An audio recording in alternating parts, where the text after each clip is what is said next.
So here is how we can resize the apps on the iPad. Let me show you exactly how it would work. And if it's your first time in here on Foxtecc, subscribe so you never miss anything important. So first of all, if you have, for example, an icon on the home screen like this one, like the App Store, for example, you can hold it down on it and actually change it from the small icon and turn it into a larger widget.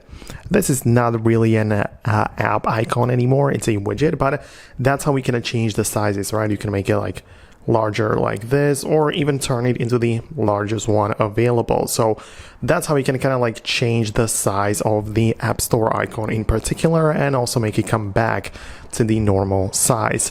So that's individually between like changing the app look from widget to icon. But if you want to apply like the general look and change the size of them, you can also do it when you go to the settings, and a part of the display and brightness, we have the display zoom at the bottom, and that's the thing which you can switch between. So there are two modes, the default one, which is the larger, right, and also the more space. So you can see it on the different things like the time, the notifications, text bubbles.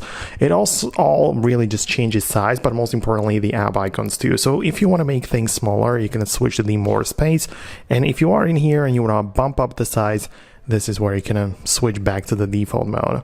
So that's how you can do this. Outside of that, you can also change the text size to make things more readable and like easy to look at. So that's something you can do as well. But yeah, at the end of the day, that's how you can do this. And these are really the only ways you can make that work. So I hope it helps. Let me know if you found this video helpful just by hitting the thumbs up, and I'll see you in the next videos as well.